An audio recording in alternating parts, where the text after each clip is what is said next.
بسم الله الرحمن الرحيم. سيقول السفهاء من الناس ما ولاهم عن قبلتهم التي كانوا عليها قل لله المشرق والمغرب يهدي من يشاء إلى صراط مستقيم۔ اب بے وقوف لوگ کہیں گے ان مسلمانوں کو ان کے اس قبلے سے کس نے پھیر دیا جس پر یہ پہلے تھے۔ تم فرما دو مشرق و مغرب سب اللہ ہی کا ہے، وہ جسے چاہتا ہے سیدھے راستے کی طرف ہدایت عطا فرماتا ہے۔ اس آیت مبارکہ کے شان نزول کے متعلق مفسرین کے مختلف اقوال ہیں۔ پہلا قول مفسرین کا یہ ہے کہ جب یہ آیت یہودیوں کے بارے میں نازل ہوئی، یعنی یہ آیت اس وقت یہودیوں کے بارے میں نازل ہوئی کہ جب بیت المقدس کی جگہ خانہ کعبہ کو قبلہ بنایا گیا۔ پہلے مسلمانوں کا قبلہ بیت المقدس ہی تھا، اور پھر کعبۃ اللہ جب قبلہ بنا تو اس پر یہودیوں نے اعتراض کیا، کیونکہ یہ تبدیلی ان کو ناگوار تھی، وہ نہیں چاہتے تھے کہ قبلہ تبدیل ہو، اس لیے انہوں نے اعتراض کیا۔ ان کے رد میں یہ آیت مبارکہ نازل ہوئی۔ دوسرا قول یہ ہے کہ یہ آیت مبارکہ مکہ کے مشرکین کے بارے میں نازل ہوئی کہ جب قبلہ تبدیل ہوا تو انہوں نے آپس میں کہا کہ محمد مصطفیٰ صلی اللہ علیہ وسلم اپنے دین کے بارے میں تردد کا شکار ہیں، یعنی شک کا شکار ہیں، اور ابھی تک ان کے دل میں اپنی ولادت کی جگہ یعنی مکہ المکرمہ کا اشتیاق موجود ہے، اس وجہ سے اب انہوں نے قبلہ ہی تبدیل کر دیا۔ جب انہوں نے تمہارے شہر کی طرف توجہ کر لی ہے تو ہو سکتا ہے وہ تمہارے دین کی طرف بھی لوٹ آئیں گے، یعنی کعبۃ اللہ کی محبت حضور کے دل میں ہے تو ممکن ہے کہ پھر یہ تمہارے دین کی طرف بھی آ جائیں۔ یہ مشرکین کی باتیں تھیں، تو ان کے رد میں یہ آیت مبارکہ نازل ہوئی۔ تیسرا قول یہ ہے کہ یہ آیت منافقین کے بارے میں نازل ہوئی۔ جب قبلہ تبدیل ہوا تو انہوں نے اسلام کا مذاق اڑانا شروع کر دیا، اسلام کے خلاف باتیں بنانے لگے اور اس پر اعتراض کیا۔ چوتھا قول یہ ہے کہ یہ آیت مبارکہ مشرکین، منافقین اور یہودی تینوں کے بارے میں ہو سکتی ہے، کیونکہ قبلے کی تبدیلی پر طعن و تشنیع کرنے میں سب شریک تھے۔ قبلہ تبدیل ہوا تو یہودیوں کو بھی تکلیف تھی، مشرکین کو بھی تکلیف تھی، اور منافقین کو بھی تکلیف تھی، تو ان کے رد میں اللہ تعالیٰ نے یہ آیت مبارکہ نازل فرمائی۔ ارشاد فرمایا کہ قبلے کی تبدیلی پر اعتراض کرنے والوں کو بے وقوف کہا گیا۔ بے وقوف اس لیے کہا گیا کہ وہ ایک واضح بات پر اعتراض کر رہے ہیں۔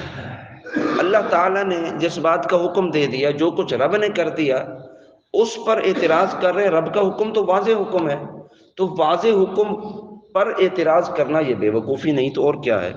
کیونکہ سابقہ انبیاء کرام نے نبی آخر الزمان صلی اللہ علیہ وسلم کے خصائص میں آپ کا لقب ذوالقبلتین یعنی دو قبلوں والا انبیاء کرام نے پڑھ رکھا تھا اور لوگوں کو بتا رکھا تھا کہ آخر میں جو نبی آئیں گے وہ دو قبلے والے ہوں گے، یعنی ان کی موجودگی میں قبلہ تبدیل ہوگا۔ اور قبلے کی تبدیلی تو اس بات کی دلیل تھی کہ یہ وہی نبی ہیں جن کی پہلے انبیاء کرام خبر دیتے آئے ہیں، جن کی خوشخبریاں انبیاء دیتے آئے، یہ وہی نبی ہیں جن کی وجہ سے قبلہ بھی تبدیل ہو چکا ہے۔ تو صداقت کی دلیل کو تسلیم کرنے کی بجائے اس پر اعتراض کرنا یہ حماقت ہے، اس لیے ان لوگوں کو بے وقوف کہا گیا۔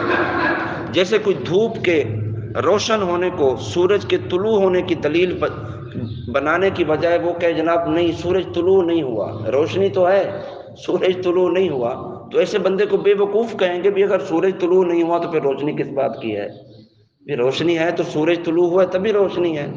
اسی طرح نبی کریم صلی اللہ علیہ وسلم کی خبریں سن لینے کے باوجود، حضور صلی اللہ علیہ وسلم کے لیے ذوالقبلتین سن لینے کے باوجود اب بھی اعتراض کر رہے ہیں نہیں نہیں قبلہ تو تبدیل ہو گئی ہے لیکن یہ نبی آخری نبی نہیں ہے، تو قرآن پاک نے ایسے لوگوں کو بے وقوف کہا ہے۔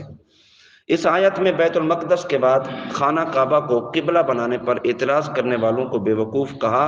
اس سے معلوم ہوا کہ جو شخص دینی مسائل کی حکمتیں نہ سمجھ سکے اور اس پر بے جا اعتراض کرے دینی مسائل کی جو گہرائیاں ہیں، جو حکمتیں ہیں، جو اس کے پس منظر ہیں، بندہ ان کو نہیں سمجھتا۔ نہیں جی، وہ قرآن کے واضح الفاظ میں تو یہ لکھا ہوا ہے، واضح الفاظ میں کچھ بھی لکھا ہوا ہو، لیکن اس کا شان نزول کیا ہے، اس کی گہرائی کیا ہے، اس کے اندر حکمتیں کیا ہیں، جب تک یہ نہیں جانیں گے قرآن سمجھ نہیں آئے گا۔ تو بعض لوگ کہتے ہیں نہیں جی وہ قرآن میں نے پڑھا، قرآن میں تو ایسے لکھا ہوا ہے۔ تو ایسے لوگوں کا یہ رویہ بے وقوفانہ رویہ ہے کہ جو قرآن کی حکمتوں کو نہ سمجھے اور اپنی عقل کے گھوڑے دوڑا کر اس پر کوئی فیصلہ کر دے تو اسے احمق اور بے وقوف کہا جائے گا، اگرچہ دنیاوی کاموں میں وہ کتنا چالاک ہو۔ اب دین سمجھنا ہر کسی کے لیے آسان تو نہیں، اور نہ ہی ہر کوئی دین کو سمجھ سکتا ہے۔ تو آج کل بھی ایسے بے وقوفوں کی کمی نہیں۔ موجودہ دور میں بھی مسلمان کہلا کر شراب کے معاملے میں، سود کے معاملے میں، پردے کے معاملے میں، حیا کے معاملے میں، دیگر شرعی احکام کے معاملے میں اسلام کی حدود پر اعتراض کرتے ہیں، اور بعض کا تو کہتے ہیں جناب اسلام نے تو شکنجے ڈال رکھے ہیں اور اسلام نے ایسی بلا وجہ پابندیاں لگا رکھی ہیں۔ یہ وہ لوگ ہیں جنہوں نے دین کو سمجھا نہیں، تو یہ بے وقوف ہی ہیں۔ اسلام نے شکنجے نہیں گاڑے، اسلام نے تحفظ دیا ہے، اسلام نے حفاظت کی ہے، اسلام نے عورت کو پردے میں رکھ کر اس کی عزت کو مزید دوبالا کر دیا ہے۔ تو اسلام کی حقانیت وہی سمجھے گا جس کو اسلام سے محبت ہوگی یا شوق ہوگا، اور ان چیزوں کو آڑ لے کر اعتراض کرنے والے ان کو قرآن پاک نے بے وقوف کہا ہے۔ آگے ارشاد فرمایا قبلہ کسے کہتے ہیں؟ قبلہ اس جہت کو کہتے ہیں جس کی طرف منہ کر کے ہم نماز پڑھتے ہیں۔ جس طرح ہم اس طرف منہ کر کے نماز پڑھتے ہیں نا، یہ جو ہماری جہت ہے یہ قبلہ ہے۔ اب یہ جہت کہاں تک پہنچ رہی ہے؟ یہ کعبۃ اللہ کی طرف تک پہنچ رہی ہے۔ تو دنیا کے کسی بھی کونے میں رہنے والا شخص جب وہ جہت قبلہ کی طرف، کعبۃ اللہ کی طرف منہ کر کے کھڑا ہوگا تو اسے کہا جائے گا کہ ہاں یہ سمت کعبہ کی طرف منہ کر کے کھڑے، تو اس کو جہت کہتے ہیں۔ پہلے لوگ حضرت آدم علیہ السلام سے لے کر حضرت موسیٰ علیہ السلام تک کعبۃ اللہ کی طرف ہی لوگ منہ کر کے عبادت کیا کرتے تھے، کعبۃ اللہ ہی قبلہ تھا۔ حضرت موسیٰ علیہ السلام سے لے کر حضرت عیسیٰ علیہ السلام تک یہ جو درمیان میں یہ عرصہ گزرا ہے، ان لوگوں کا قبلہ بیت المقدس تھا۔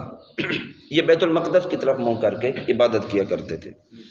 اور مسلمان بھی جب مدینہ منورہ میں ہجرت کر کے گئے تو 16 یا 17 مہینے تک بیت المقدس کی طرف منہ کر کے نماز پڑھتے رہے۔ ظہر کی نماز کا وقت تھا، مسجد قبلتین آج بھی مدینہ المنورہ میں موجود ہے۔ رسول کریم صلی اللہ علیہ وسلم نماز ظہر پڑھا رہے تھے، دوران نماز حکم آیا کہ محبوب اب جس طرف آپ کی جناب دل جھک رہا ہے جس کعبے کی طرف یعنی کعبۃ اللہ کی طرف، اب اپنا رخ اب کعبۃ اللہ کی طرف پھیر دیجیے۔ تو عین ظہر کے بعد روایت میں آ کے عصر کی نماز کا وقت تھا، عصر کی نماز تھی، تو یہ قبلہ تبدیل ہوا۔ اس مسجد جس میں کعبۃ اللہ تبدیل ہوا اس مسجد کا نام مسجد قبلتین رکھ دیا گیا، دو قبلے والی مسجد۔ اور یہ بھی یاد رکھیں یہ جو حج کیا جاتا ہے، حج حضرت آدم علیہ السلام سے لے کر اب تک حج بیت اللہ کا کیا گیا، بیت المقدس کا حج نہیں کیا گیا ہے۔ جو لوگ بیت المقدس کی طرف منہ کر کے نمازیں پڑھتے تھے وہ بھی جب حج کرتے تھے تو بیت المقدس نہیں جاتے تھے بلکہ کعبۃ اللہ کی طرف ہی آتے تھے۔ تو کعبۃ اللہ یہ وہ اصل قبلہ ہے جو حضرت آدم علیہ السلام نے تعمیر فرمایا، اور اس وقت سے لے کر اب تک یہ درمیان میں کچھ عرصہ بیت المقدس قبلہ رہا۔ تو قبلے پر اعتراض کرنے والے تمام لوگوں کو ایک ہی جواب دیا اللہ تعالیٰ نے۔ لوگوں نے جتنا بھی اعتراض کیا کعبۃ اللہ کی تبدیلی پر کہ کیوں تبدیل کر دیا، یہ نیا دین لے کر آئے، یہ اپنا یہ سب نئی چیزیں لے کر آئے، یہ تو ہمارے خلاف ہیں، فلاں فلاں، جتنے بھی اعتراضات کیے اللہ تعالیٰ نے ان کو ایک ہی جواب دیا۔ وہ کیا ہے؟ جواب دیا، فرمایا مشرق و مغرب سب اللہ کا ہے، اللہ کو اختیار ہے جسے چاہے وہ قبلہ بنا دے۔ جب اللہ نے چاہا تو بیت المقدس کو قبلہ بنا دیا، پھر اللہ نے چاہا تو بیت اللہ کو قبلہ بنا دیا۔ تو مشرق بھی رب کا ہے اور مغرب بھی رب کا ہے۔ بندے کا کام ہے فرما برداری کرنا، کسی کو اعتراض کرنے کا حق نہیں ہے۔